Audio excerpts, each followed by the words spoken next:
gravar, sim, é muito importante esse registro. This call is now being recorded. Tudo bem, ok. Pode começar. Já está gravando. Certo. Show.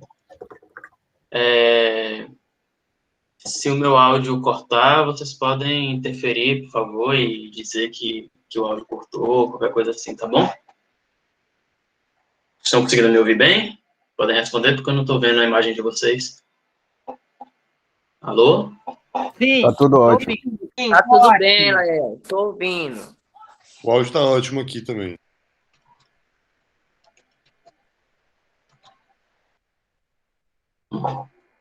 Certo, obrigado. Então, eu vou começar aqui a apresentação. A apresentação da dissertação de mestrado Mais que um Espaço Religioso, Afroempreendedorismo e Reciprocidade de um Candomblé Angola, na qual fui orientado pelo professor Wilson Caetano de Souza Júnior. Primeiro, os agradecimentos à minha família, aos meus pais, Carlos e Patrícia, ao meu brilhante orientador, Wilson Caetano, à Sueli Conceição, que foi minha madrinha para o campo, ao PPGA UFBA, seu corpo técnico e seus ótimos professores, à Fundação de Amparo à Pesquisa do Estado da Bahia pela Bolsa, ao Cambando Nino, Quilete Solange, mãe Michele, pelo enorme afeto, mãe Aura, mãe pequena Alvinha, Telinha e demais integrantes do terreiro por permitirem colaborarem com a pesquisa, a todos os colaboradores do campo dessa pesquisa, a todos os amigos, especialmente Larissa, Paulo e Ariane pelo apoio, a Deus e ao Dinquice por me permitirem. Aqui o índice da apresentação. A apresentação tem em torno de 27 a 28 minutos. São 7 tópicos que vocês podem seguir a partir do título. Primeiramente, os temas que alicerçaram a minha pesquisa é o Candomblé Angola na Bahia, o afroempreendedorismo do Candomblé e as reciprocidades do terreiro Angurucena de Anzamba.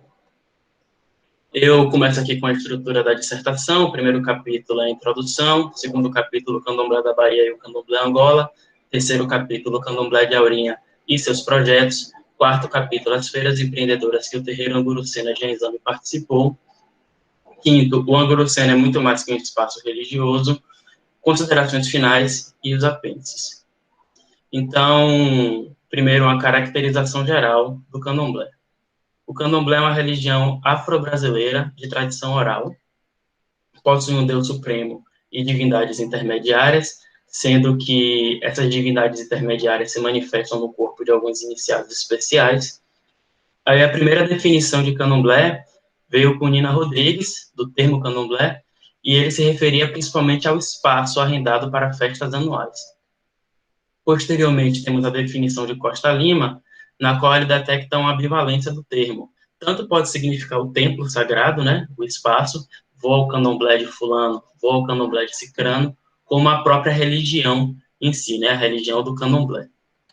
Eu gosto muito da definição do professor Júlio Braga sobre o candomblé, que ele inclui que o candomblé tem um caráter de projeto civilizatório afro-brasileiro e de sociedade alternativa. Eu gosto dessa definição porque ela nos ajuda a entender por que o candomblé foi tão perseguido pelas elites com um projeto de Brasil eurocêntrico. O candomblé ele se divide em nações. As principais nações referenciadas academicamente são a Queto Nagô, de Angola, por ordem de recorrência na bibliografia, mas há muitas outras nações de candomblé. Queto e Jeje formam um grupo chamado sudanês, enquanto os angolas também são chamados de centro-africanos. As diferenças das nações de candomblé se dão por diferenças no rito, pelas suas narrativas de procedência africana e pela língua africana que usam no templo. O meu trabalho foi sobre a nação de Candomblé Angola, foi sobre um terreiro Angola, então cabe uma caracterização também do que é o Candomblé Angola. Os candomblés Angola compartilham um tronco linguístico bantu, sendo que as línguas mais faladas aqui no Brasil são Kikongo, Kimbundo e Umbundo. A região Bantu, na África, corresponde aos países que hoje entendemos como Angola, Congo, Gabão, Moçambique, Cambina, Monjola. Aqui no mapa, vocês veem aqui a região Bantu em marrom, e aqui em cima a região sudanesa da África. Os povos Bantu vieram daqui. O candomblé Angola faz o culto aos Dinquice, que é o plural de Inquice, os inquices têm um certo paralelismo com os orixás, mas não é um paralelismo completo. Inquice e orixá não são as mesmas coisas, e o candomblé Angola também faz o culto aos caboclos. Outras nações de candomblé também cultuam os caboclos, mas o candomblé Angola tem uma ênfase especial no culto aos caboclos. O candomblé Angola também é tocado com as mãos, né? Uma diferença de outras nações de candomblé que empregam baquetas nos atabaques, e os ritmos do candomblé Angola costumeiramente são mais agitados. Os povos ancestrais do candomblé Angola, os povos Bantu, foram os primeiros numericamente expressivos no Brasil, segundo as pesquisas de Viana Filho, que depois foram corroboradas por outros autores. Apesar do pioneirismo dos ancestrais do candomblé Angola, né, os povos bantu-falantes, o candomblé Angola ele foi muito menosprezado academicamente. Primeiro, esse menosprezo com os estudos de Nina Rodrigues, que foi o precursor aí do estudo da religiosidade afro-brasileira, na qual ele criou essa escala evolucionista, na qual os povos sudaneses estavam no degrau mais alto, e os povos da África Central, os bantu-falantes, os que cultuavam os fiéis do candomblé Angola, era considerado por Nina Rodrigues como menos evoluídos. Depois essa escala reaparece nos textos de Edson Carneiro, mas o Edson Carneiro ele não usa mais o evolucionismo, e sim o conceito de originalidade africana, mas a estrutura da escala se mantém a mesma, sendo que o candomblé sudanês seria o candomblé mais original de todos, enquanto o candomblé mais original, mais próximo da África, enquanto o candomblé de Angola seria meramente um culto copiado, cheio de invencionices, não tão digno de atenção. Essa foi uma linha de raciocínio que perdurou durante a etnologia por todo o século XX, e começou uma crítica a essa dicotomia e menosprezo do candomblé Angola só a partir ali do meio do século, né? A partir de 1950, e um expoente dessa crítica foi a pesquisadora Ieda Pessoa de Castro, que traz evidências linguísticas sobre a inexistência de uma nação mais pura. Então, ela compreende que todas as nações de candomblé se consolidaram no Brasil com muita troca simbólica, porque todos os candomblés dividem palavras de línguas africanas diversas. Um argumento forte da pesquisadora e da pessoa de Castro é que a própria palavra candomblé, que é usada por quase todas as nações, ela vem de línguas bantu. Uma outra crítica, uma expoente da crítica ao menosprezo Angola foi Lucilene Reginaldo, que defende que os estigmas do tráfico negreiro influenciaram as concepções da academia. Então, muito dessa dicotomia vem também desde ali as propagandas do tráfico negreiro. O resultado do menosprezo ao Angola é que nós temos uma escassez de estudos sobre o candomblé Angola, e a minha pesquisa se insere no sentido de remediar um pouco esse quadro. Antes de entrar no meu campo em si, bora falar um pouco da metodologia. Foram 11 visitas a campo, sendo que 6 foram em feiras.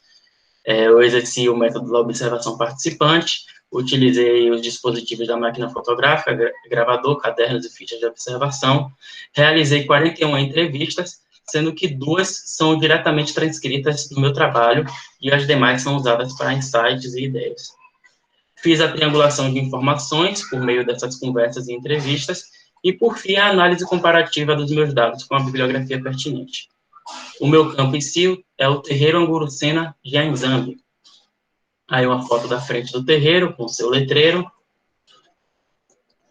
A proposta inicial de estudo foi uma produção de xaropes e fitoterápicos do terreiro, que eu conheci através da pesquisadora Sueli Conceição, me colocou em contato com o terreiro, e eu fui lá pesquisar esses xaropes medicinais. Só que aí o terreiro estava nesse projeto de artesanato, os benefícios da bananeira, da fibra ao fruto, que foi o que eu mais tive acesso, porque era o que o terreiro estava trabalhando no momento, era esse artesanato. E também conheci lá, e está muito presente na minha pesquisa, o Folguedo Cultural Lindo Amor. O Folguedo Cultural Lindo Amor é um evento que é secular, da cidade de São Francisco do Conde e de outras cidades do Recôncavo Baiano, mas que em meados de 1970 deixou de acontecer em São Francisco do Conde. E quem resgatou esse folguedo foi o terreiro, né? A partir de pesquisas, eles foram lá recriando as músicas, os costumes do Lindro Amor, e agora o terreiro faz essa direção anual do Folguedo Cultural Lindro Amor. Além desses, o terreiro desenvolve muitos outros projetos sociais, serve de sede de reuniões na cidade, realiza oficinas de percussão, costura e artesanato, realiza trocas de saberes, saberes medicinais, saberes culinários ligados à matriz africana, e é reconhecido como um pontinho de cultura pelo Ministério da Cultura. Alguns detalhes aqui do terreiro Angurucina de Enzambe, segue a foto aí da sacerdotisa do terreiro, Mãe Aura. Ele fica em São Francisco do Conde, que se insere no complexo geocultural do Recôncavo Baiano. São 80 filhos de santo, é uma casa matriz de outros terreiros da região.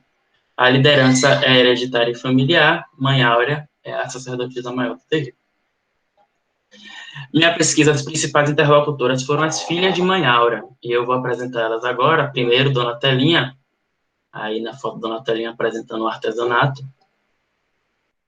O nome dela é Aura Estela, mas é conhecida como Telinha. Ela é da Seixonoye, ela não é do candomblé, mas ela está sempre lá no espaço do candomblé, somando. Ela é oficineira estatutária no Centro de Referência Mulher, CRAM. São Francisco do Conde é uma cidade com muitos casos de violência doméstica, e o trabalho de Telinha é com atividade terapêutica com essas mulheres, e ela acaba trazendo essas mulheres do CRAM para os projetos do terreiro. Só que dentro do CRAM tem as mulheres que entram no terreiro e as mulheres que não entram no terreiro. Nem todos os projetos do terreiro acontecem no espaço do terreiro. Então, ela consegue trazer, mesmo essas mulheres que são intolerantes com a tradição do candomblé, ela consegue envolver ela nas atividades e nos projetos do terreiro. Ela é o espírito inovador dos projetos. Aqui a Alvacélia, mãe pequena Alvacélia, a irmã de Telinha. Ela é mãe pequena do terreiro. Ela é professora no Colégio Municipal de São Francisco do Conde. Ela traz os filhos do terreiro para os projetos, e é isso. Enquanto Dona Telinha faz a comunidade externa ao terreiro, para os projetos do terreiro, a mãe pequena Alvacélia, ela traz as próprias pessoas do terreiro para esses projetos. Aqui uma foto do Lindro Amor, das mulheres paramentadas por Lindro Amor. Aqui uma foto do grupo Samba de Roda Raízes de Angola, durante o Lindro Amor, que eu participei. É um grupo de samba convidado e tem muitas outras apresentações artísticas no Lindro Amor. E aqui é uma oficina de saberes ocorrida no terreiro. Vejam aqui ao centro, Dona Telinha fazendo essa troca de saberes, mediando essa troca de saberes, com uma pequena Alvacélia aqui também mediando, sobre plantas medicinais. Observe que Dona Telinha não está com roupas de candomblé, mas ela está sempre ali participando do espaço. São 3 linhas do empreendedorismo em si desse candomblé. A primeira é a linha de artesanato, feita com a fibra da bananeira. A segunda é a linha de fitoterápicos. E a terceira é a linha de alimentos. Só que todas essas linhas são atravessadas pelo projeto dos benefícios da bananeira, da fibra ao fruto. Afinal, é da fibra ao fruto, né? E está em destaque aqui o artesanato, porque, repetindo, foi o que eu mais tive acesso. Aqui um pouco da lista de produtos. Na linha de artesanato, bolsas, carteiras, suplé, porta-talheres. Na imagem, um porta-talheres adornado de fibra de bananeira. Aqui a linha de fitoterápicos, aí são xaropes. Tem um xarope aqui com a embalagem diferenciada, que é o xarope de coração de bananeira. E a linha alimentícia, esses aqui são doces de banana embalado, aqui doces de banana sem açúcar, e aqui uns brigadeiros de banana com amendoim.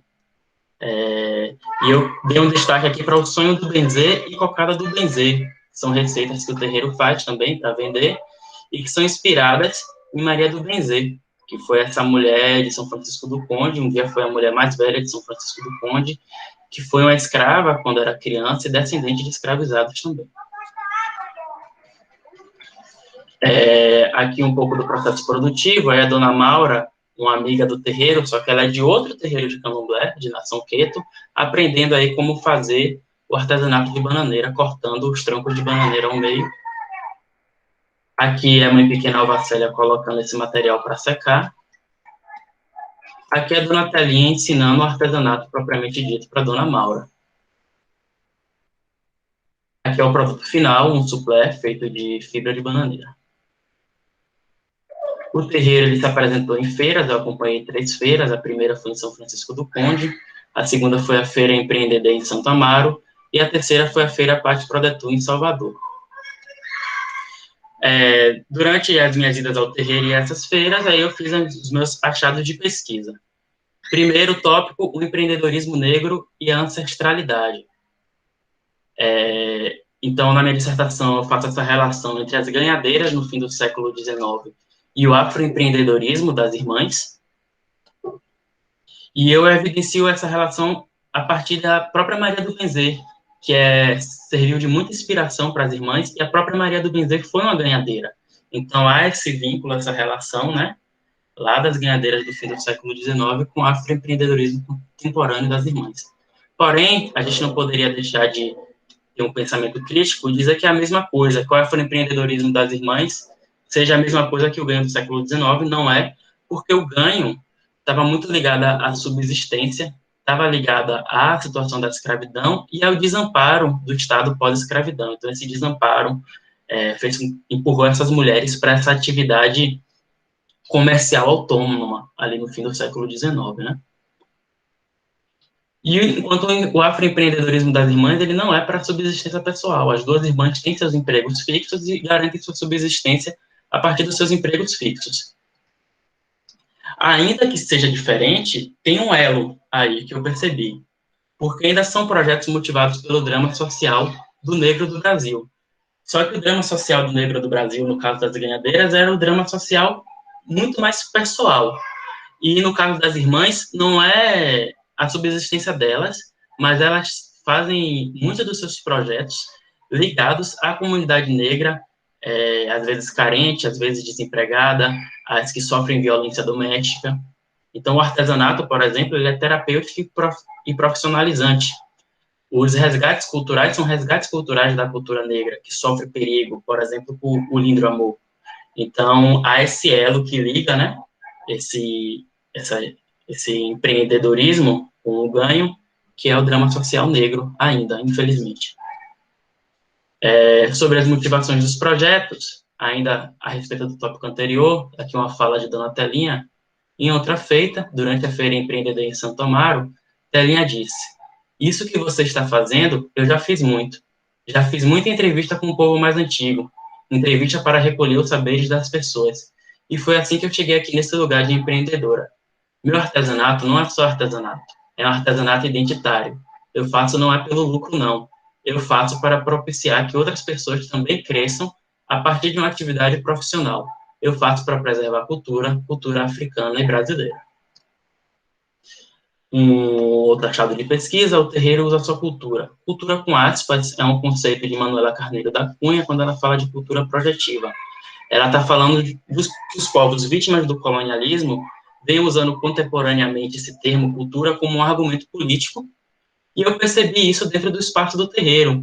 Quando eu mostrei uma vez um slide para a mãe pequena Alvacélia sobre a manifestação Lindo Amor, ela me corrigiu. Não é manifestação Lindo Amor, é folguedo cultural Lindo Amor. E aí o terreiro utiliza essa sua culturalidade, essa sua força de cultura no discurso para fazer um jogo com o Estado, para conseguir participar de editais, de projetos, e até nas próprias vendas, né?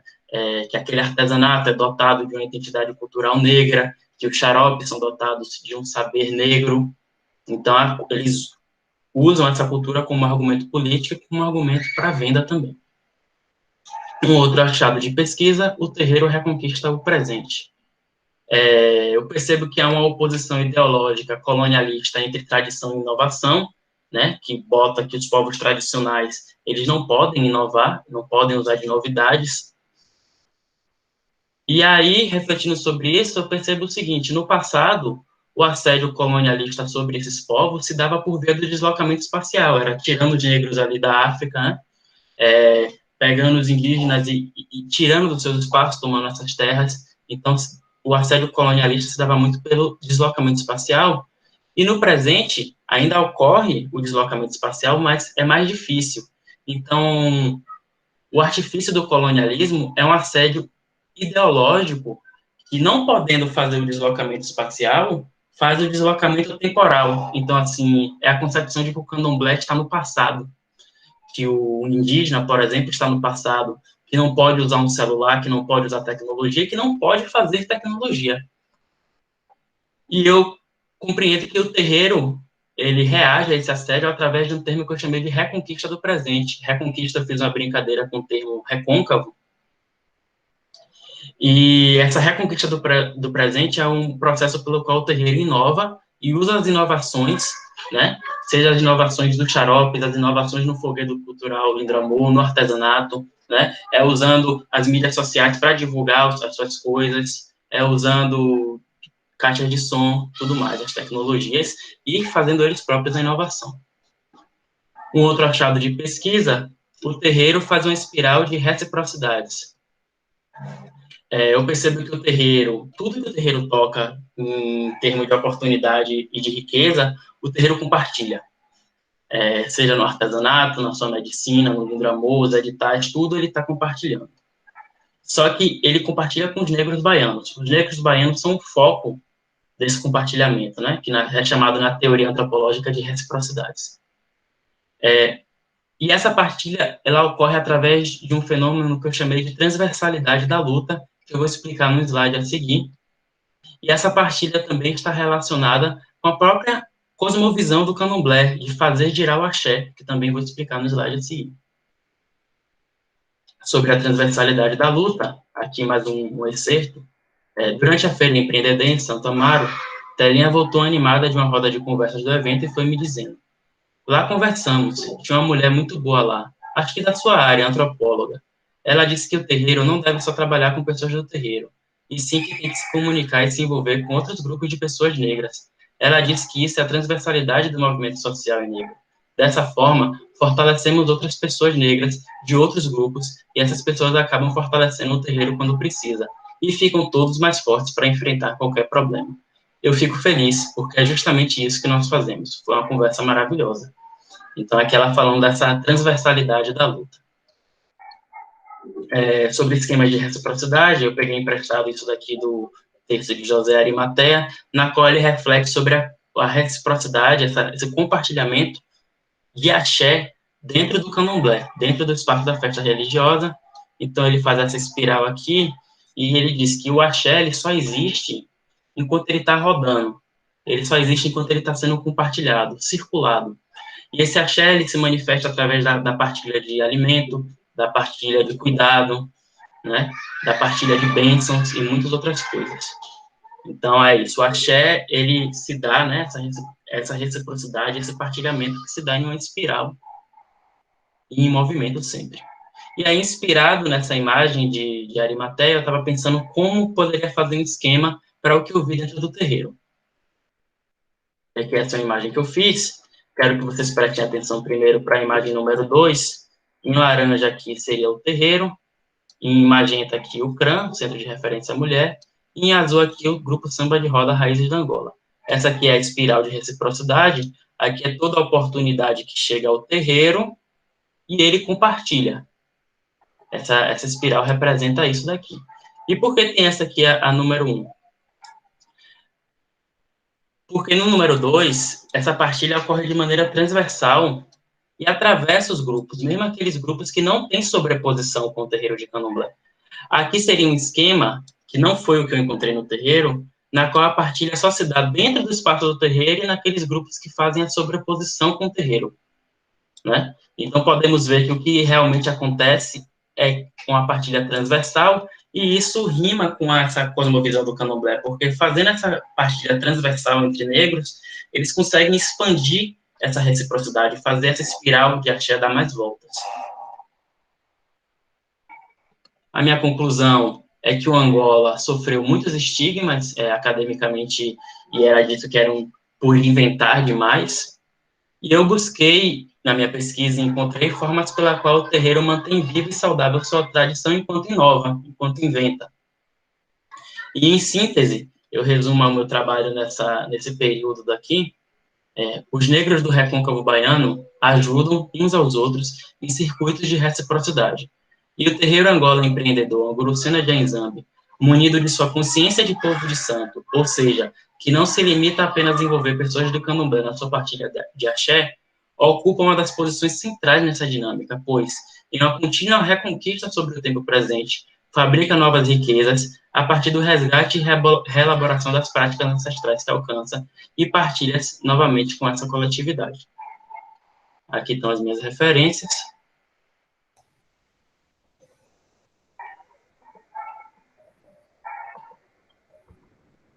Muito bem. Calma, pera só um minutinho. Muito obrigado. E a paciência de todos aí. Obrigado. Obrigado, Leonardo, pela apresentação. Muitíssimo obrigado. Doutora Magali. Então, bom dia, Colofé, a bênção aos meus mais velhos, aos meus mais novos. Quero dizer da imensa alegria de estar nessa banca, né? Uma banca com um grande amigo, professor Wilson, que depois eu vou contar a história que me leva a Wilson, Orixá, Vodum, Inquice, me leva a Wilson de uma forma muito próxima da sua, viu, Leonardo? E isso há muito tempo, né, professor? Acho que, sei lá, mais de 20 anos que a gente se conhece. Então, dizer dessa alegria, né? E dizer que nada é por acaso. Quero também agradecer a presença nesse momento de dividir com a professora Fátima as reflexões e te conhecer, Leonardo. Não digo pessoalmente, porque a gente não está muito perto, né? A gente está mediado aí por um computador. Mas você é um jovem pesquisador. Eu tive uma curiosidade quando eu li o seu trabalho. Eu quis conhecer você pelo seu Lattes, mas com o apagão, né, a gente não está conseguindo muita coisa, né? Porque é sempre uma curiosidade. A gente, quando lê um trabalho, principalmente um trabalho que não é da área de serviço social, eu sou assistente social, né? Sou uma mulher negra carioca que moro na Bahia há 8 anos e que tenho aprendido muito, muito, muito com a comunidade baiana, com a Universidade Baiana. Só para me apresentar rapidamente, eu estou na academia há mais de 40 anos, como uma mulher negra insistente, persistente, na luta contra muitos dos elementos que você traz no seu trabalho, né? Primeiro, porque o serviço social é uma profissão que vai surgir no Brasil no momento que o Brasil acha que vai se tornar Brasil, na década de 1930, né?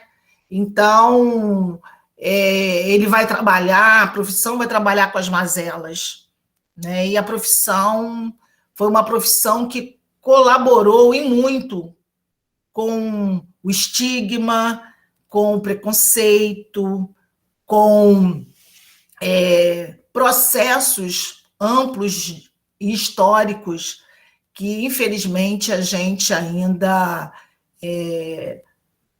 convive, né? O preconceito racial, o preconceito contra as mulheres, que, inclusive, é uma das ações que o terreiro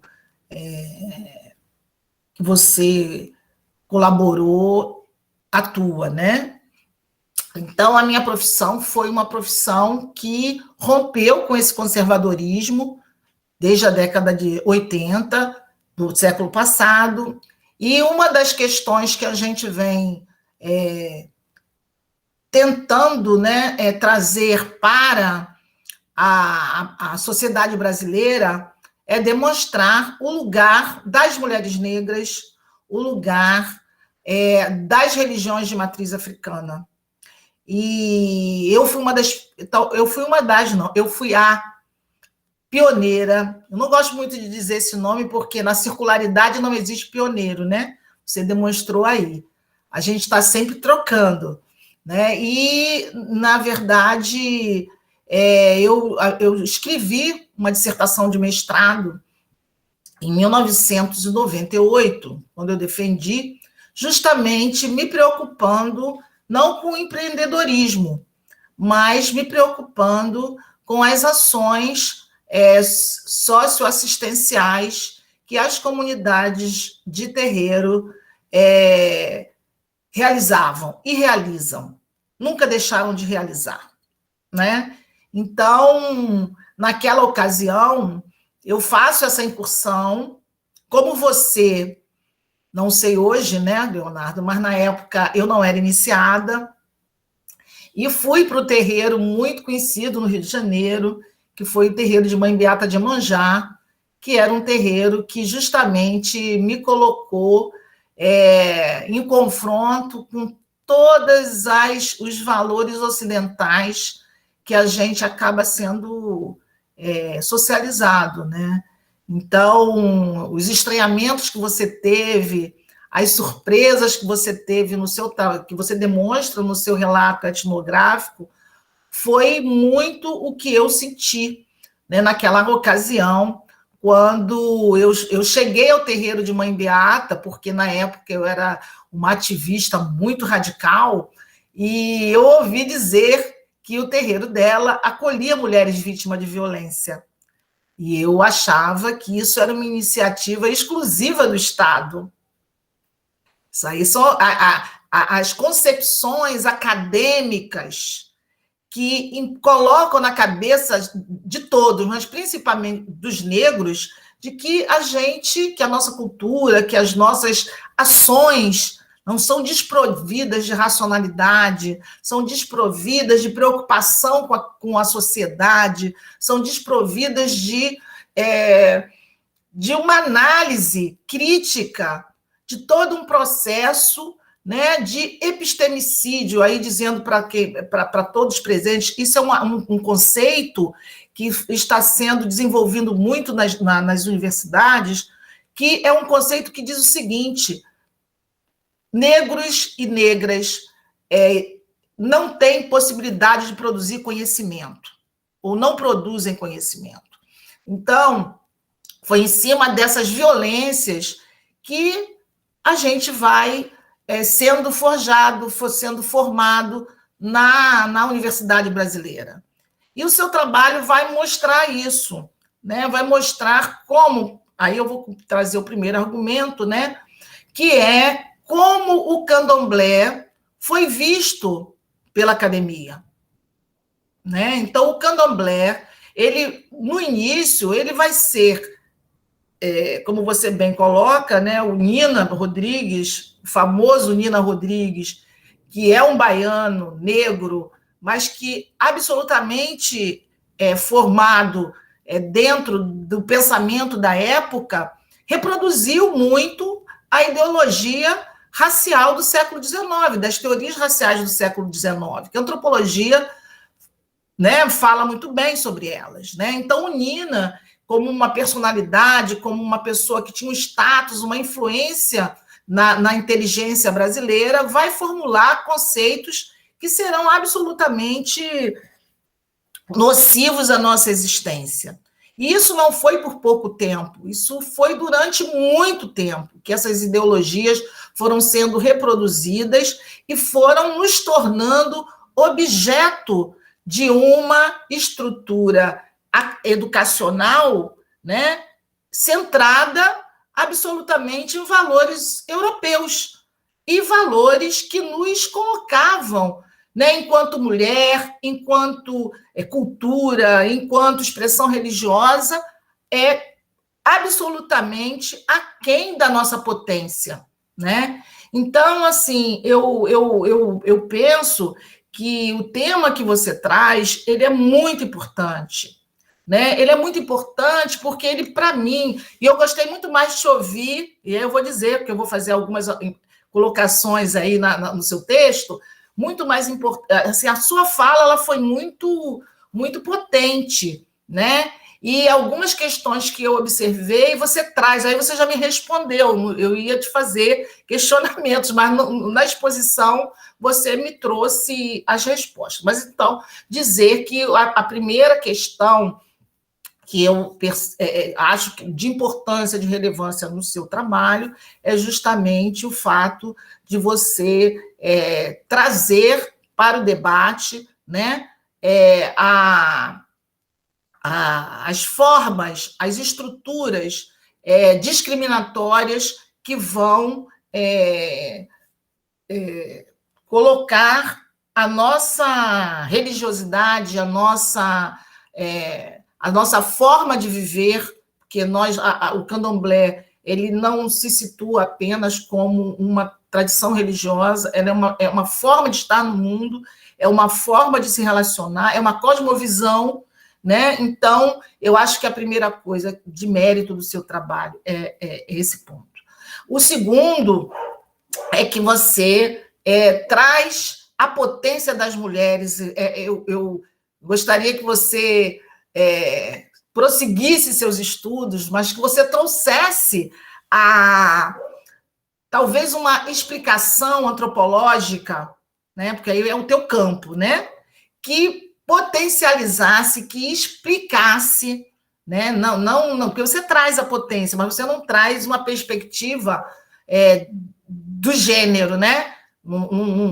Você não chega, não era teu propósito, mas eu acho importante uma explicação do lugar dessa mulher negra, né? E que a gente tem muitos autores, não na antropologia, mas eu acho que hoje o campo ele é interdisciplinar, né? Então, a gente teria muitas autoras brasileiras, eu não viria nem para a América Latina, nem iria para as afro-americanas, mas as brasileiras que vão trazer a importância dessas senhoras lindas que nos dão a vida todo dia, né? Então, a gente tem a própria Sueli Carneiro, tem uma entrevista que a professora Sueli Carneiro, ela diz que ela consegue sair do fosso no candomblé. Ela só conseguiu ser Sueli Carneiro quando ela descobre que ela é filha de Ogum, que ela tem outros elementos motivadores para poder, digamos, situá-la nesse mundo tão violento e buscar aquilo que você fala muito bem, que é a reciprocidade, que é dividir, né?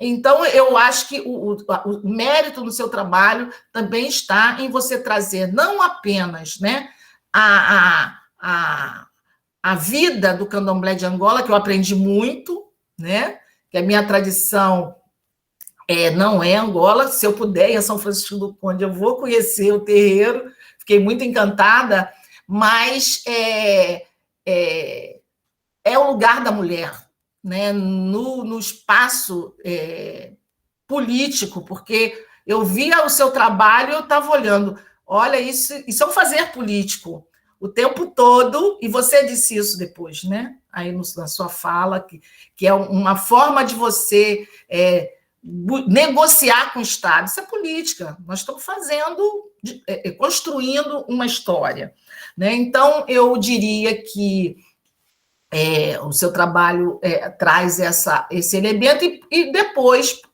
eu traria um terceiro elemento, que é você discute um tema, né?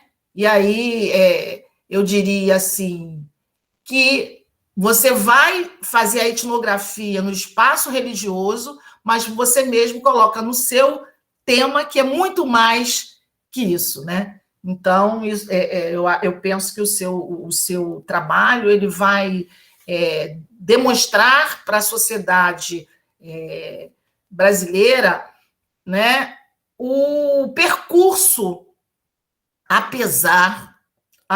o percurso de luta, apesar dos inúmeros processos de violência que o candomblé e as outras tradições religiosas de matrizes africanas sofrem nesse país. Bom, então eu queria assim dizer que o seu trabalho ele tem um valor inestimável.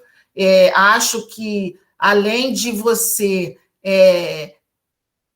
nos ensinar a partir da fala das senhoras, porque eu hoje aprendi Hoje não, já há muito tempo eu não digo dar voz. Eu ficava muito chateada, estou fazendo a pesquisa para dar voz. Ninguém dá voz a ninguém, né? Principalmente para as nossas senhoras. Nossas senhoras é que nos ensinam. Então, a gente aprende, né, com elas a história da vida. E teve um momento que eu fiquei meio em dúvida. Eu digo, nossa, por que Leonardo foi para o candomblé? Porque nem sempre todas as motivações de pesquisa a gente explicita, né? Da introdução, você vinha falando. Eu digo, poxa, mas logo ele foi para um terreiro para fazer uma etnografia. Ele é de dentro ou é de fora? Aí peguei aquele linguajar da antropologia, né? Ele é de dentro ou é de fora? Se ele é de fora, como é que ele vai entrar para saber o segredo do xarope? Eu fiquei assim, encabulada. Eu digo, não, ele é de fora. Mas no dito e feito, porque tem uma que eu não sei mexer muito com falar e abrir texto, né? Mas tem um momento que a mãe Telinha ou a mãe Alva fala, olha, não posso te dizer o segredo. Isso é um segredo. Eu digo, tá aí, tá certo? É um segredo, não se fala. Então, muito dos estranhamentos, muito daquilo que você ficou meio chateado porque não conseguiu, isso tem a ver com a vivência de terreiro. Muitas vezes o silêncio faz parte, sabe? Você vai ter que ficar olhando, aprendendo com silenciamento, com as observações e tudo mais. Bom, então eu vou, dito isso, eu queria trazer algumas considerações na estrutura do seu trabalho, tá? Eu senti falta. Primeiro que eu senti falta logo que eu li, e aí é uma pergunta, né? Qual era o seu olhar sobre a estrutura racial? Porque você vai falar ao longo do seu trabalho do racismo, mas ele aparece muito assim, diluído, né? Então, como é que você vê? Porque falar de religião de matriz africana não está dissociado de pensar o modelo de relações raciais no Brasil. Né? Então, não tem.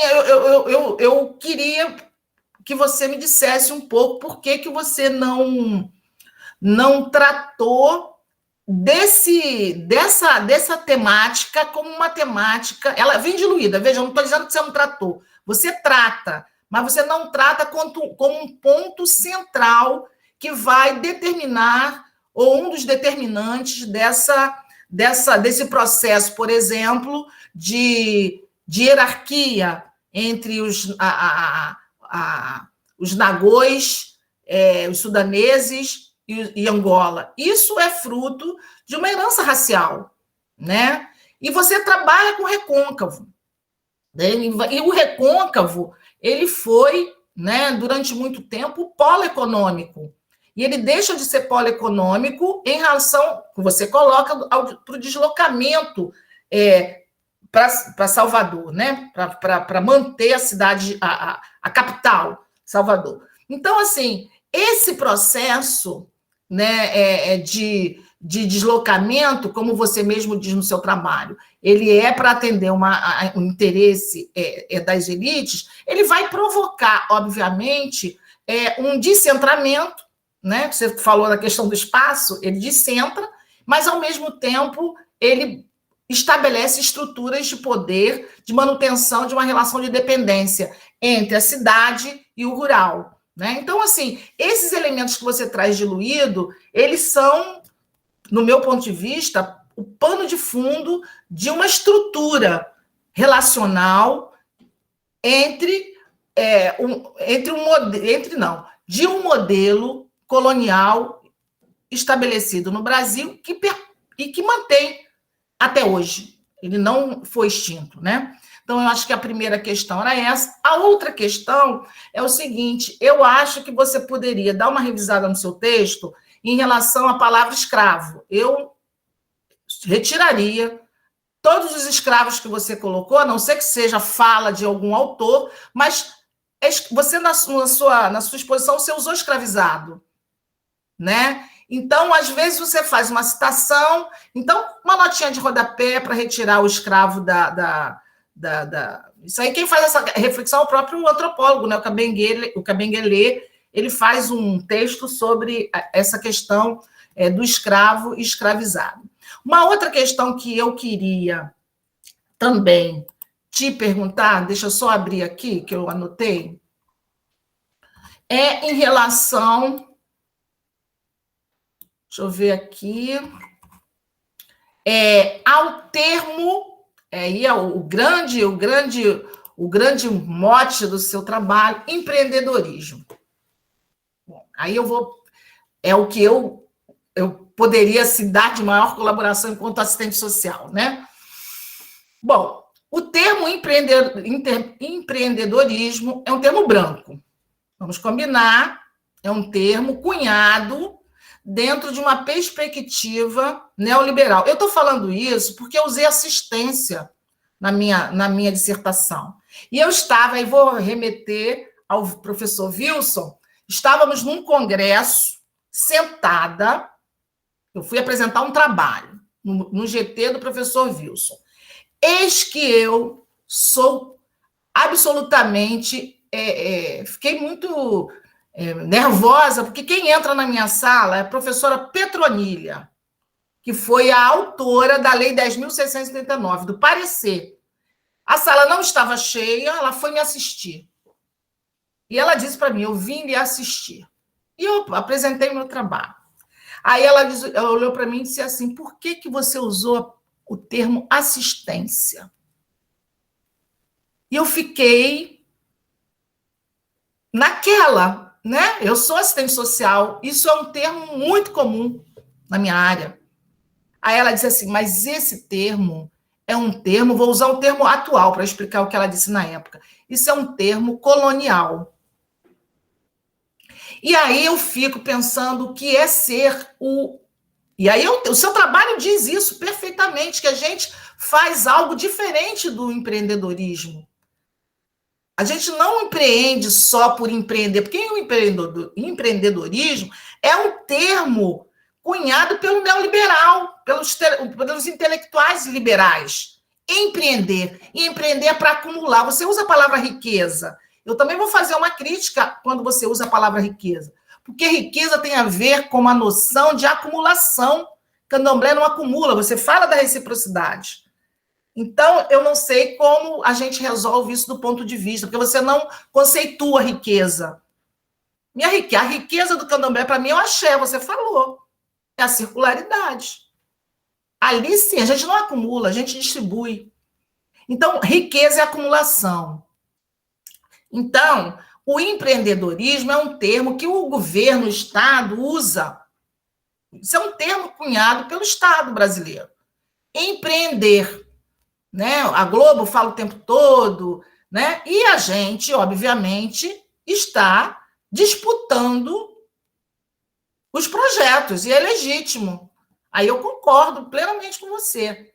Mas não o afroempreendedorismo, e aí eu achei muito legal a fala que você trouxe, a gente não está aqui para ganhar dinheiro, está ali, está tudo escrito. Está tudo dito, né? E aí eu não sei, porque eu aprendi com as IAs, com as donés e com as mametos, que às vezes a gente usa uma palavra, né? E na prática a gente reconstrói esse silêncio é maravilhoso. Eu acho que nem sempre a gente expõe um conflito estrategicamente, mas a tua pesquisa ela é muito rica, porque ela diz o tempo todo, nós estamos circulando, nós não estamos acumulando, nós não estamos produzindo riqueza, não queremos dinheiro para... Então, enfim, eu queria que você falasse um pouco sobre isso, né? Mas no mais, eu acho que o seu trabalho está muito bacana, muito bacana. Afora a questão do conceitual que eu acho, né? Tirar escravo para escravizado. E aí eu fiz várias anotações, depois eu mando para você, e aí se você conversa com o seu orientador e veja se é interessante mudar ou não. Mas eu penso que é um trabalho muito importante, porque você nos brinda com um saber ancestral, né, de uma forma bastante criativa. Você é uma pessoa muito criativa, você traz muitos esquemas, você é muito didático, isso eu queria te dizer, que você faz muitas sinalizações para a gente poder dar materialidade, né, ao ideológico. E eu queria, por fim, situar duas coisas. Uma, que eu não... Quando você fala lá na parte 1, que você traz a primeira experiência sua no terreiro em Camaçari, né? Acho que é isso, Camaçari. Eu não sei se eu colocaria ali daquela forma. Eu talvez faria uma nota de rodapé, porque eu não sei quantos terreiros de Angola tem em Camaçari, e se isso pode identificar, que é uma outra coisa que eu queria saber, se você submeteu ao Comitê de Ética a sua pesquisa, né? Porque isso hoje tem sido uma exigência, inclusive, para publicação, quando pesquisa oral, quando você trabalha com história de vida, essas metodologias, as revistas, né, em grande parte, têm exigido a submissão no parecer. Mas é isso, eu quero parabenizar Wilson, acho que você deu uma grande contribuição nesse estudo, eu achei muito, muito vivo, né, muito importante esse debate, sobretudo porque demonstra, né, a força das mulheres, a força do axé, a força de Angola e a força da nossa religião, né, que tem sido muito, muito vislumbrada, né? Eu não sei, mas você não chegou a citar, você não fez assim. Eu li o trabalho. E, assim, a questão hoje que a gente vem sofrendo, né? Por um lado, a gente está tentando empreender, por outro lado, o Estado está nos destruindo, atacando os terreiros, fazendo toda uma política de destruição. E eu até quero até escrever um artigo sobre isso, porque eu penso que as elites, o Estado burguês, ele sabe aonde atacar, ele sabe por que atacar.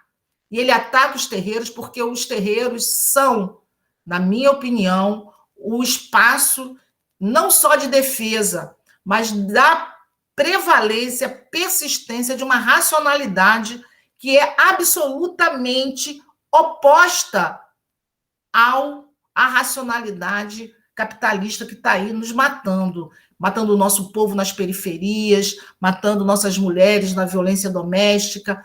Então, o ataque ao terreiro é o ataque à sabedoria feminina, à ação das mulheres negras na diáspora, não diria nem no Brasil, porque essa violência é uma violência geopolítica transnacional, tá bom? Então, Leonardo, gostei, amei te conhecer, viu?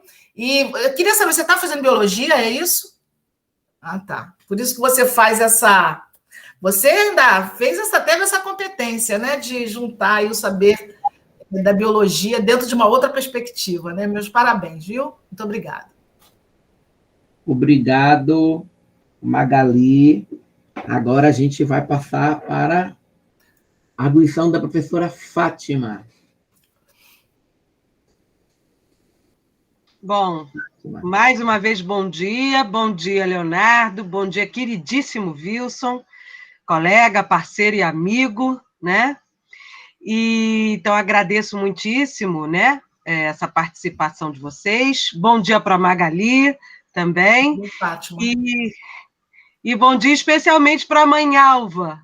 Mãe Alva, bom dia, e acho muito bacana, fico muito feliz da participação, né, dos nossos interlocutores, as nossas interlocutoras na pesquisa, né? Imagino que Solange também tenha sido uma interlocutora, né, de Leonardo em algum momento, imagino que sim.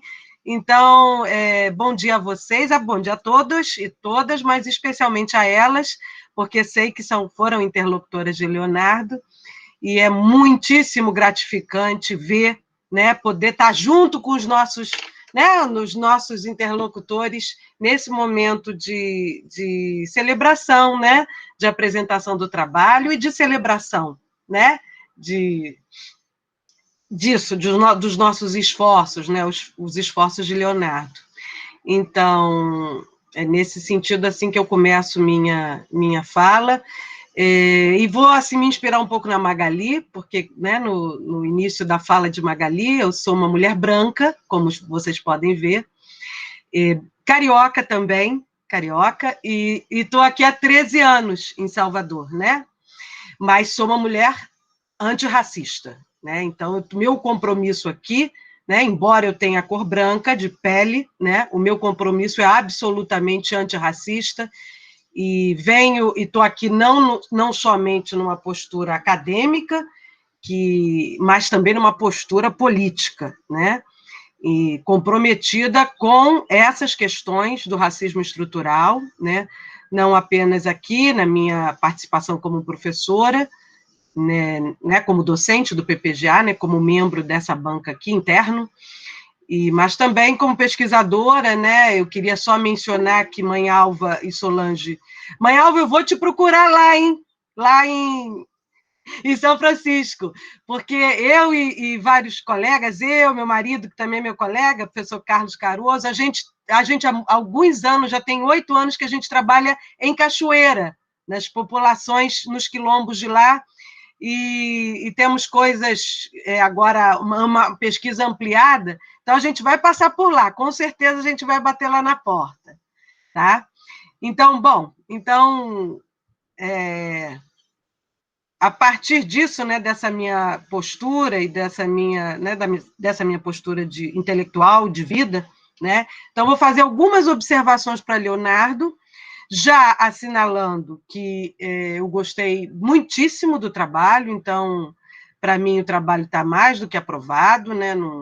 Então, tudo que eu for falar aqui é para fazer o Leonardo pensar, para seguir adiante no doutorado, espero que sim, né? Que Leonardo continue, e para a gente fazer aprimorar, talvez até dê para aprimorar, se for aí, o Leonardo e Wilson vão combinar aí, para a apresentação final do trabalho, né? Que você, Leonardo, lembre-se que, né, desde uns 3, 4 meses, nós aprovamos no colegiado que a versão final, depois que o Wilson mandar para mim, né, para a coordenação, a versão final do trabalho, é que a gente homologa o trabalho, né? Porque senão a gente fica esperando a versão final, né?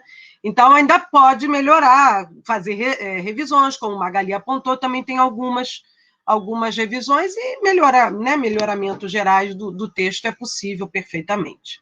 Mas já digo de antemão, então fique tranquilo, porque é absolutamente aprovado da minha parte. Então, vamos lá. Algumas coisas de observações gerais, eu vou mandar o texto em PDF, que está tudo lá indicado, tá, Leonardo? Meia dúzia de coisas, de referências bibliográficas, de acertos de ortografia. Então, eles estão indicados lá. A única coisa importante a observar, mais teórica, é que numa hora que você fala, eu vou mencionar aqui, no debate dos substantivistas e formalistas, você faz um erro, você menciona formalistas ao invés de substantivistas, então isso é um erro, mas está tudo lá indicado. Então, você depois olhe meu PDF, tá? Eu vou indicando tudo nos balõezinhos, os erros que precisam ser corrigidos. Certo? Bom, passado isso, eu vou falar basicamente da introdução e do capítulo 5, né? Não vou tecer comentários. Em relação ao capítulo 4, um aspecto que eu vou abordar. Comentários não são problemas necessariamente, então eu queria destacar o primeiro, em relação à introdução, essas observações metodológicas suas, que são muito interessantes, especialmente essa questão das fichas de observação, que você já tinha mencionado isso na qualificação. Então, eu sugiro até que você pense, talvez, num artigo mais metodológico sobre a apropriação dessas fichas de observação no contexto da pesquisa, durante a pesquisa, e como você se apropriou delas para o relato final, que foi muito interessante, né? Eu acho que eu mencionei naquela época que era bem interessante essa história das fichas. Então, as fichas te possibilitou, né, no capítulo 4, inclusive, você, quando narra as feiras, a telinha corrige, você, olha, isso aqui que foi mais, vendeu mais, foi isso. Então, essa troca, e eu depois vou falar disso, essa ambiguidade, que teve troca e também você ficou com medo de apresentar coisa demais, então, que você fizesse uma reflexão, aproveitasse isso metodologicamente, os desdobramentos e as ambiguidades inerentes a esse tipo de metodologia, de técnica, né? De técnica de pesquisa. É muito interessante. Eu acho até, e isso é a primeira coisa, a segunda coisa, eu acho que você até pode desmistificar a questão da observação participante versus os relatos etnográficos. Você menciona isso na introdução, e eu acho que isso serve para vários colegas, vários estudantes. A observação participante, ela é tomada como um padrão ouro na antropologia, e não necessariamente ela se realiza da forma mítica como a gente imagina, entende?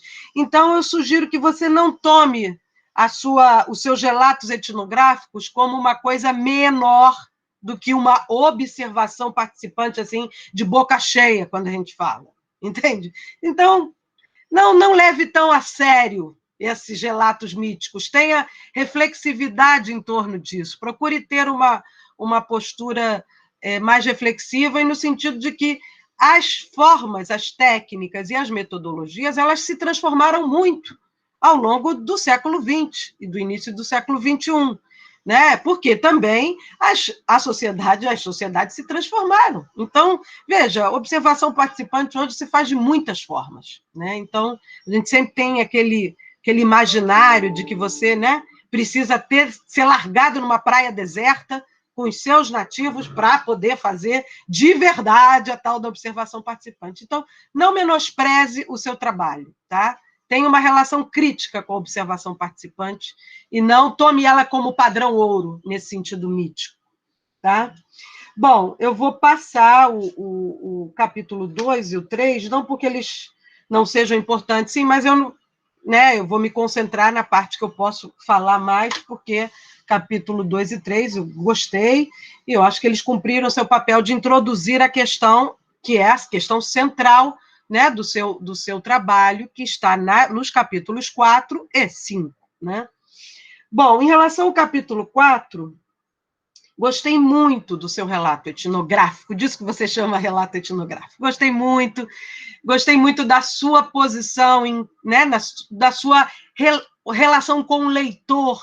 Eu gosto muito, mas isso é uma questão pessoal minha, que o narrador converse com o leitor.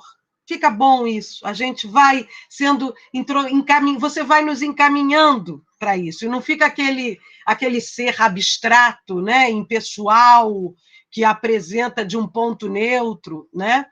Então, você vai falando, inclusive a expressão, o leitor, eu gosto, acho interessante. Embora eu concorde com todas as observações da Magali, acho que você pode enriquecer mais o texto dizendo quem você é, né? Inclusive branco, né? Toda essa posição, você pode explicitar isso, acho que só cresce o seu trabalho. Mas gostei aí, justamente, nesses relatos etnográficos, a ficha de observação ela ganha uma concretude muito bacana, né? Porque ela te possibilita interagir tanto com telinha mais, né?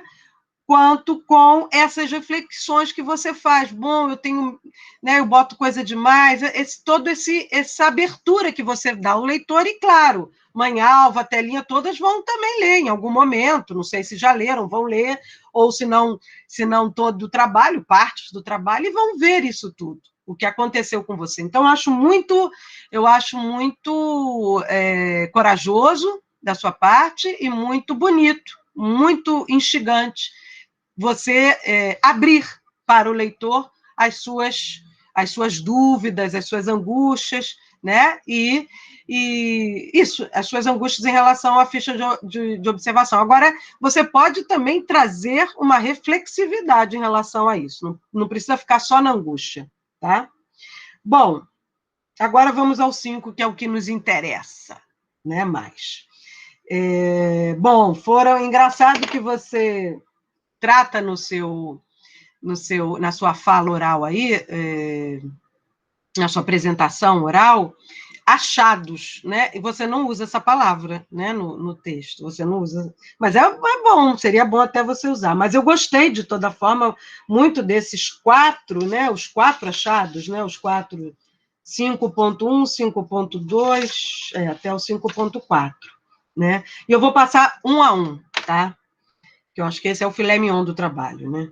Então, vamos lá. Essas feiras são patrocinadas pelo Estado. Aliás, eu mencionei, só na conclusão, aqui nas minhas anotações, eu falei que vale a pena você fazer uma análise, você menciona, inclusive Telinha fala que está insatisfeita, porque aquelas feiras são para inglês ver, né? E você pode fazer se não for no corpo do texto, na conclusão, sentir falta de você fazer uma análise crítica sobre o papel dessas pessoas que aparecem, que foi ótima a sua. Gostei muito da forma como você apresenta aquele séquito de pessoas com crachá que aparecem na feira, compram meia dúzia de coisas e vão embora. Na verdade, não estão muito interessados em empreendedorismo. Estão interessados em fazer fita ali, né? E botar nos seus relatórios, né? Então, acho que falta isso. Isso acho que merece se não no corpo do trabalho, na conclusão, apontar para esse problema. Mas vamos lá. A primeira coisa que eu diria desse item 5.1, ancestralidade do empreendedorismo negro. Não vou nem tocar nessa questão da Magali, ela né, desse termo, a Magali falando, eu fiquei também pensando, mas vou deixar para você responder esse problema. Então, eu vou ficar com a questão da ancestralidade, vou trazer para você a ancestralidade. Eu gostei, claro, tem uma parte, essa conexão que você faz entre a pessoa escravizada, as mulheres escravizadas de ganho, e nessa prática do ganho, sim, me parece evidente, não acho que você precise usar o termo de hipótese, você menciona a palavra hipótese, não precisa, porque não se trata de uma hipótese, né? Você diz assim, quer demonstrar a plausibilidade dessa conexão. Veja, primeiro, isso é uma questão histórica, o seu trabalho não é histórico, mas eu acho que você tem argumentos a partir da literatura secundária, inúmeros, que demonstram a plausibilidade, mas não é aí que eu quero chegar. Eu quero chegar ao fato de que você não precisa demonstrar a continuidade histórica para constituir o argumento autoritativo que as suas interlocutoras evocam em torno da ancestralidade. O argumento autoritativo, a dimensão autoritativa que a ancestralidade tem, que o conceito de ancestralidade tem, que é reivindicado por suas interlocutoras, não precisa de provas históricas. Ele se sustenta por si só, entende? Porque ele é a autoridade da tradição que está sendo reivindicada no presente. Então, ele se sustenta por si só. Ele não precisa de contrapeso da história para isso, embora seja evidente que tenha, mas é isso que eu estou querendo te dizer. E o argumento antropológico não depende do argumento histórico. Eles seguem confluentes e não causalmente. Então, isso eu acho que é um argumento importante. Por que eu estou chamando a atenção para isso? Porque o conceito de ancestralidade, vou falar mais à frente, é central. É central, né? Bom, então, acho que esse é o primeiro aspecto do item, é o aspecto que eu queria ressaltar em relação ao item 5.1. Bom, em relação ao 5.2, o terreiro usa sua cultura para avançar no jogo. Adorei. Perfeito. Gostei muito da frase, né? Só um senão para você pensar. Logo depois que você anuncia o item 5.2, na mesma página, na página 111, você fala em estratégia. Cuidado com a palavra estratégia, porque a estratégia do terreiro, para avançar, né, com a cultura, estratégia, tenha cuidado, porque ela costuma ser restrita, ela é pequena, ela limita, ela restringe a um pragmatismo deliberado. E não se trata de pragmatismo deliberado, se trata de uma dimensão autoritativa da ancestralidade, da tradição. Não é uma estratégia pensada, entende? Porque a ancestralidade tem uma dimensão autoritativa. Não se pode fazer de outro jeito. Não se faz assim porque se quer, porque é estratégico, porque se optou, porque, sabe, se decidiu. Se faz assim porque não se pode fazer de outro jeito, porque é assim que é no axé, porque é assim que é na autoridade dessa ancestralidade. É um jeito de fazer as coisas, né? Então, tenha cuidado só com isso, com a estratégia.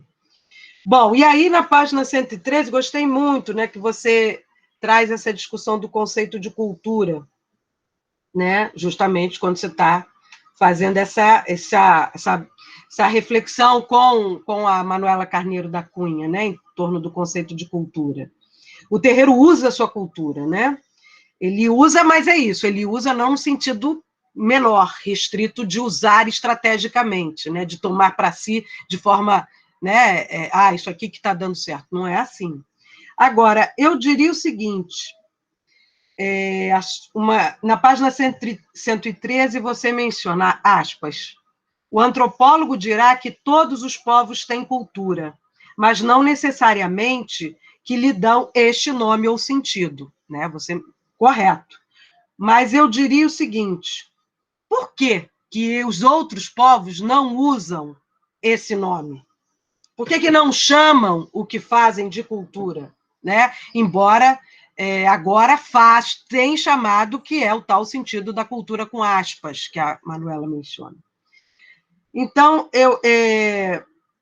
eu acho o seguinte, que a gente está muito focado, né? Eu acho que esse texto da Manuela ela traz uma armadilha que a gente não pode cair. Os terreiros e os povos tradicionais fazem cultura, mas não fazem só cultura com aspas, fazem cultura também sem aspas. E por que essa cultura sem aspas que é feita não leva o nome necessariamente de cultura? Por quê? Essa é a pergunta que interessa.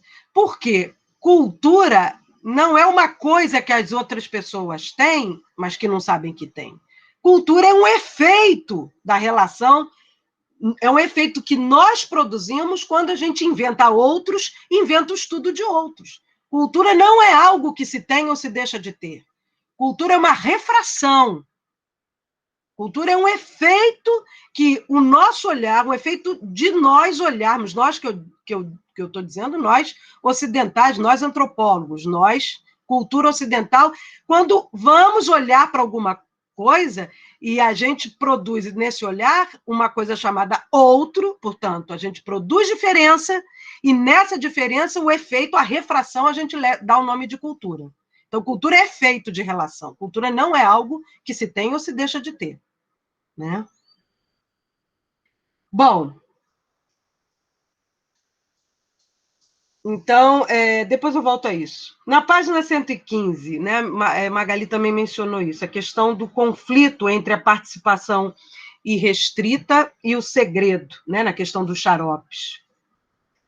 Sugiro, isso tudo são, Leonardo, isso tudo são coisas que eu fiquei pensando a partir do seu texto, entendeu? Aqui me motivou, me propiciou a pensar isso. Eu acho, fico pensando, não sei, você responda se quiser, tá? Você responde o que você achar, que são tudo pensamentos que a gente está aqui.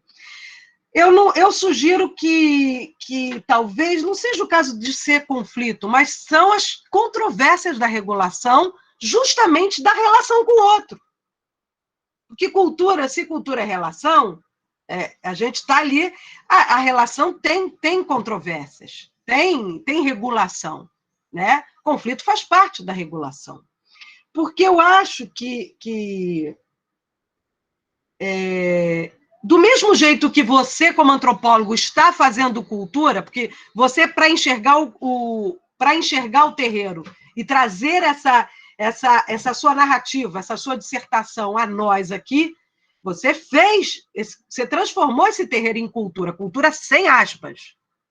Tá? Você transformou, é o efeito de enxergar o terreiro que você enxergou sob o conceito de cultura, que o conceito de cultura para nós antropólogos é a nossa ferramenta, é o nosso óculos, não é uma coisa objetiva, é o jeito que a gente olha as coisas. Do mesmo jeito, diz Roy Wagner, por exemplo, do mesmo jeito que você faz cultura quando você enxerga o terreiro também faz cultura quando te enxerga. Entende? Então, é daí que vem essa regulação entre o que você está chamando de segredo e algumas coisas são liberadas e outras coisas são escondidas. O que eu estou querendo dizer com isso é que eu acho que também não tem que reificar no candomblé a ideia de que o candomblé é uma cultura do segredo. Todas as relações são reguladas por coisas que são ditas e coisas que não podem ser ditas. Todas as relações. Não existe relação transparente. Você já ouviu falar isso? Não existe. Todo mundo esconde algo, se for assim dizer. Claro que no candomblé tem coisas escondidas, tem uma forma de aprendizado diferenciado, né? Mas não é só no candomblé. Até na academia a gente esconde um monte de coisa.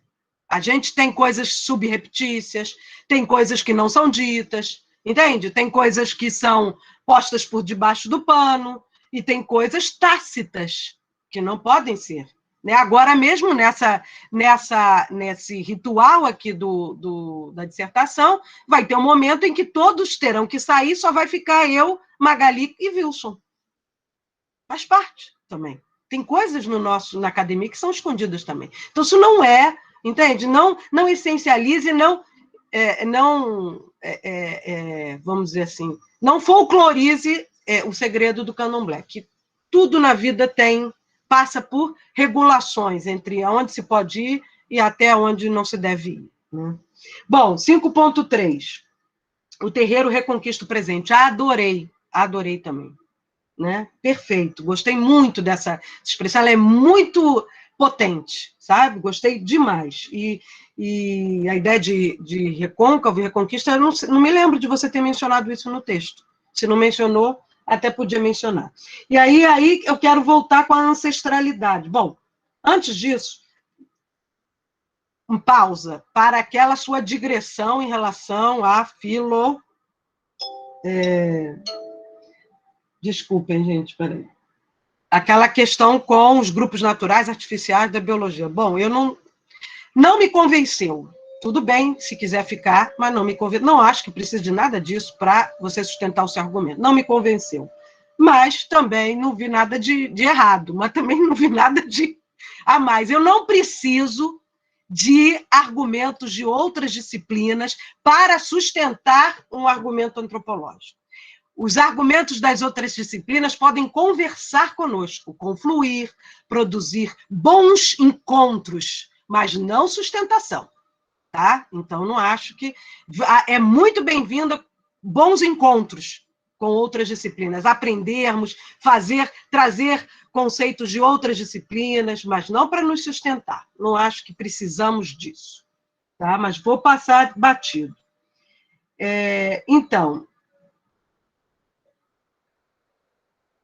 vamos lá.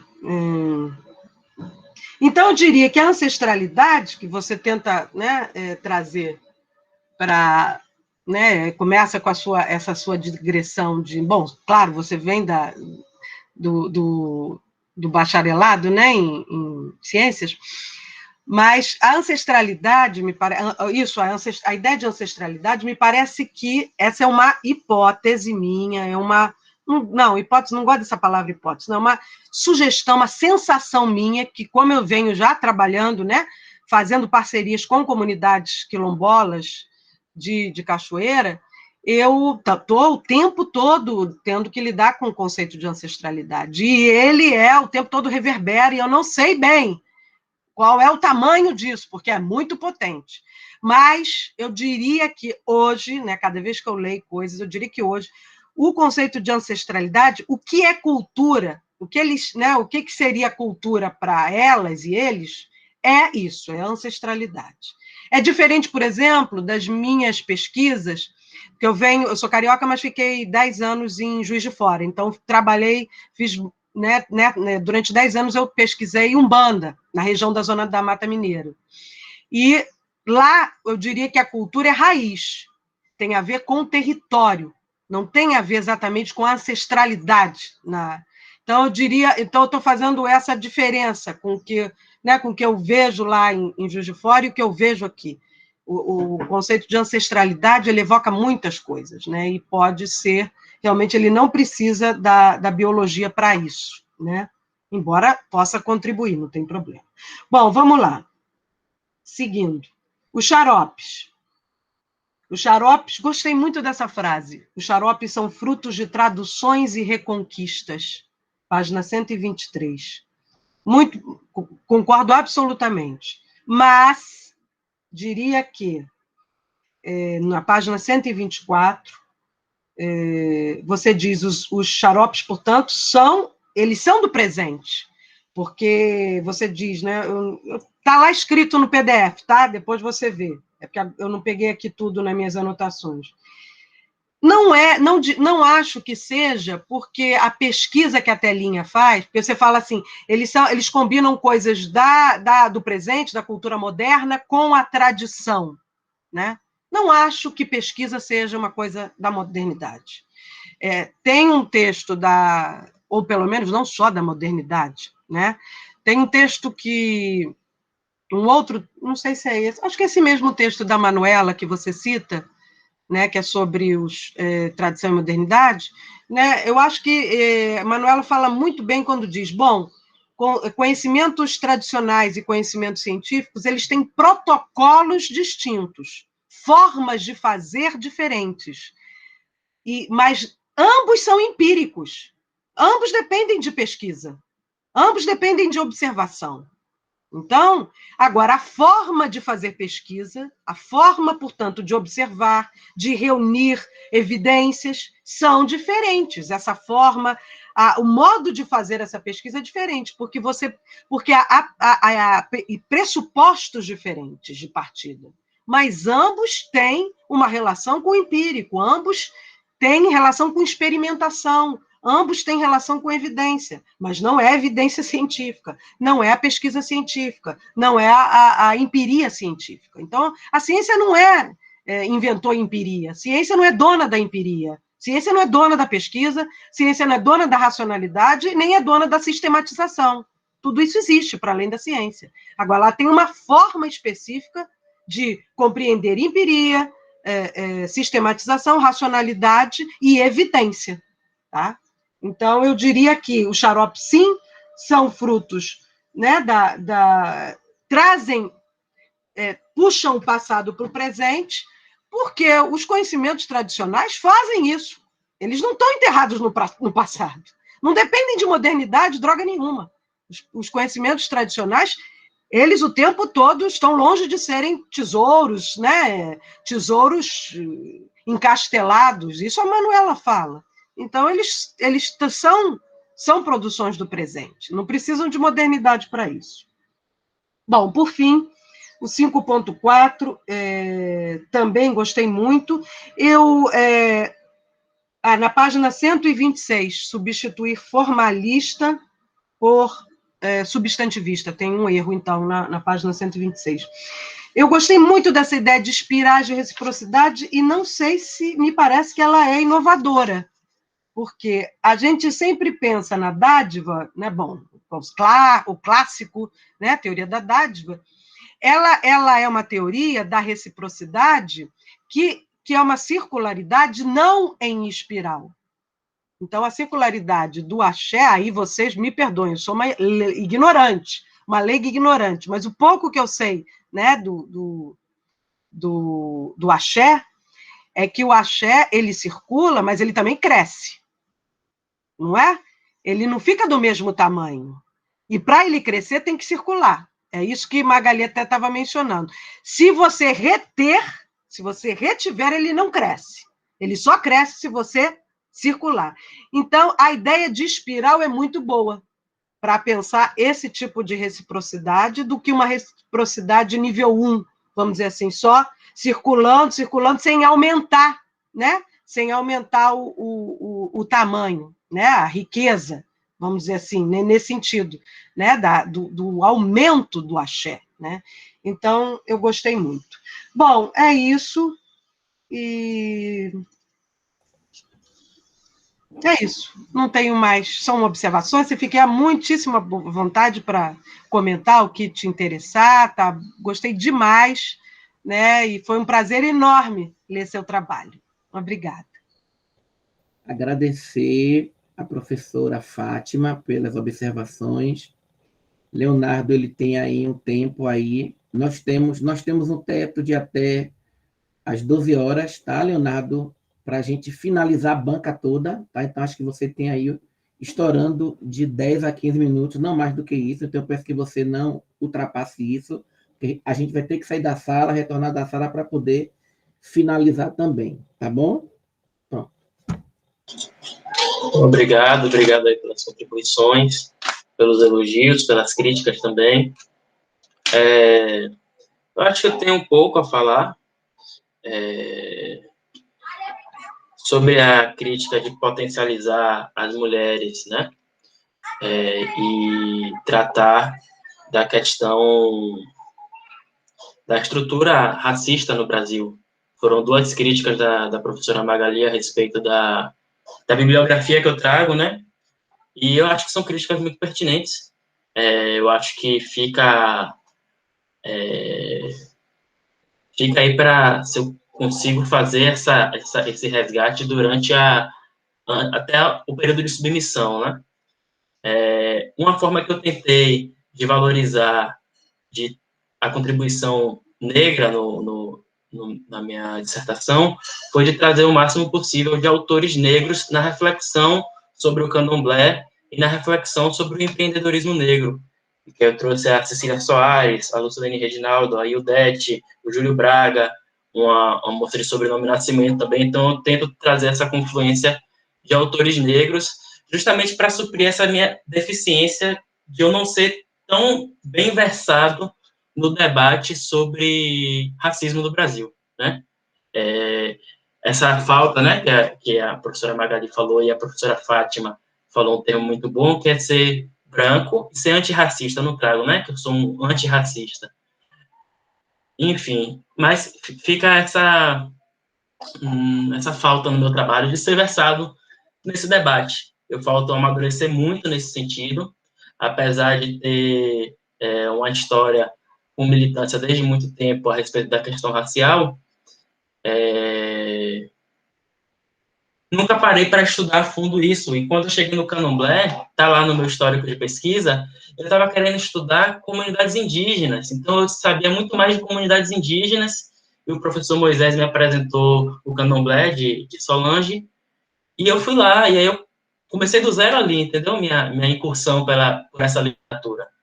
Então, essa é menos uma resposta e mais uma justificativa mesmo, né? De que eu percebo também essa falta, né? Tanto quanto também não sou tão bem versado no debate sobre as questões de gênero e mais. Sobre o termo escravizado, eu me lembro que em uma das primeiras versões do primeiro capítulo que eu mandei para o professor Wilson Caetano, tinha uma observação minha própria, escravo não, escravizado. Eu sempre escrevi escravizado, só que aí no embalo da redação final, parece que escapou aí essa palavra, né, por força do hábito. Eu sinto muito, eu tenho que corrigir. Obrigado por ter observado isso.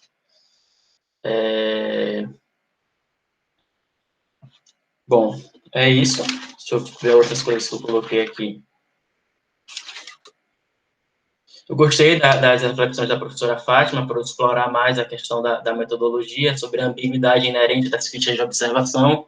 É algo que eu, inclusive, já tinha pensado, escrever um artigo sobre isso, né? Eu acho que foi uma sugestão de uma colega minha, as fichas de observação como roteiro, mas aí eu tive essa ideia de CD, né? E é uma ideia que eu gostei, como metodologia, como essa questão da polifonia antropológica. Gostei também da crítica sobre a reflexão sobre esse pessoal de crachá que veio. Eu gostei que quando a senhora falou desse pessoal de crachá, a mãe pequena Alvacélia, ela falou assim, eles vêm só para fazer propaganda, então já fica aí uma coisa que eu posso explorar com minhas interlocutoras e debater mais no meu texto, né? Realmente essa palavra estratégia denota muito um pragmatismo, né? E uma coisa realmente é muito maior. Gostei da colocação de que a cultura é um efeito com o outro. E é isso, que cultura é um óculos. Sobre a minha reflexão a respeito da biologia, eu pretendo, então, rever esse texto, citar como se a biologia estivesse ali sustentando os argumentos antropológicos. Eu acho que realmente não é válido, a antropologia sustenta por si só, né? Mas eu vejo que há um conflito muito grande contemporâneo entre antropologia e biologia, que é natural da ciência também, que é essa disputa do terreno, né? Eu acho que os antropólogos muitas vezes acusam os biólogos de biologicização, né? E os biólogos acusam os antropólogos de excessiva relativização, entende?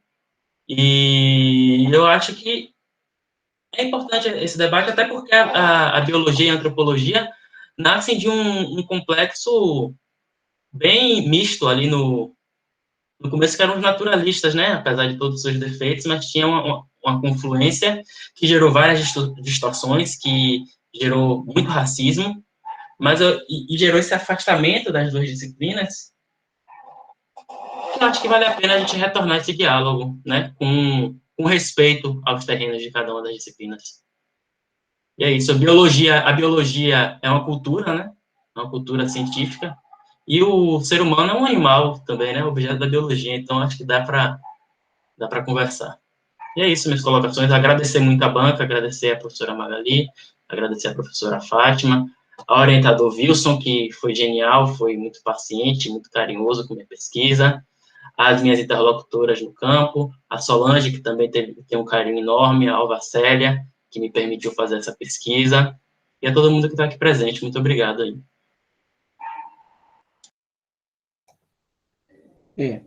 Agradecer mais uma vez a presença de todos e de todas, as observações da banca. Sei que Solange está aí querendo dar uma palavrinha, a mãe Alva também está querendo dar uma palavrinha. Nós temos uma rotina, nós temos um rito, e eu quero realmente manter isso aí, até por uma questão de tempo, mas eu sou, assim, testemunha do carinho, do acolhimento que essas duas mulheres, né, tiveram de Leonardo Campo. Eu sei que Leonardo chegou nessas comunidades muito assim, Magali, falando para você como uma pessoa de dentro, muito leigo, muito puro, e se encantar, voltava assim, muito encantado com tudo, não entendia algumas coisas, e aí, cada vez que ele ia a campo, ele voltava apaixonado, e eu fazia aquele papel diferenciado de dizer, cuidado, não é isso, né? Foi assim, foi um desafio muito grande. Foi um desafio, outro desafio dele foi a escrita, né? Então, aprender a escrever foi uma coisa, né? Foi também um desafio muito grande. Mas eu quero dizer aqui para todos vocês de que Leonardo é assim, um menino muito esforçado, um menino muito querido e um aluno muito estudioso que amadureceu muito, e uma pessoa muito sensível, né? E o que realmente faltou no trabalho dele foi realmente fruto dessa caminhada, né? Coisa que ele vai incorporar, né, ao longo do tempo, porque ele tem assim uma boa vontade muito grande. Ele teve o privilégio, né, de contar com boas informantes, pessoas com boa vontade, que, não obstante esse segredo, revelaram esse segredo para ele o tempo todo, né? Contaram para ele, e que ele realmente, no momento exato, vai saber disso, poxa vida, né? Estava aqui, elas me disseram, eu não percebi, e eu também fui respeitando também isso aí, porque essas mulheres contaram tudo, quer dizer, Mãe Alva contou tudo a ele, né? E coisas que eu deixei mesmo ele se passar. E o resultado está aí, esse trabalho fantástico, um trabalho bonito, um trabalho que as pessoas... É uma leitura obrigatória para se pensar, até para se criticar mesmo essa ideia de empreendedorismo, né? Dizer, né, que é mais do que empreendedorismo, né?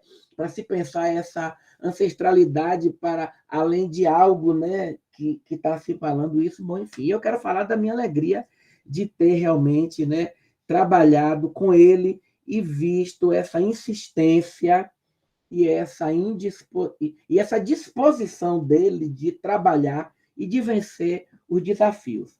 Ele enfrentou muitos desafios do campo, desafios iniciais da orientação, de ordens internas, mas ele realmente chegou, e que bom que ele foi mais um aluno, né, Fátima, que nós conseguimos chegar juntos, e está aqui, né, você, coordenadora do curso, dizendo, né, tomara que ele não desista, ele tem que fazer o doutorado, né? Eu meio assim com o pé atrás, porque ele já começa a defender a biologia, achando que os antropólogos têm que resolver a questão com a biologia. Eu não tenho problema nenhum com a biologia, né? Mas, enfim, né? Mas, vamos lá, né? Vamos lá. Bom, olha, gente, eu criei uma sala para nós três sairmos dessa e irmos para outra sala e deixar o pessoal aqui, tá? Deixa eu interromper aqui essa gravação. Eu não estou... Vou interromper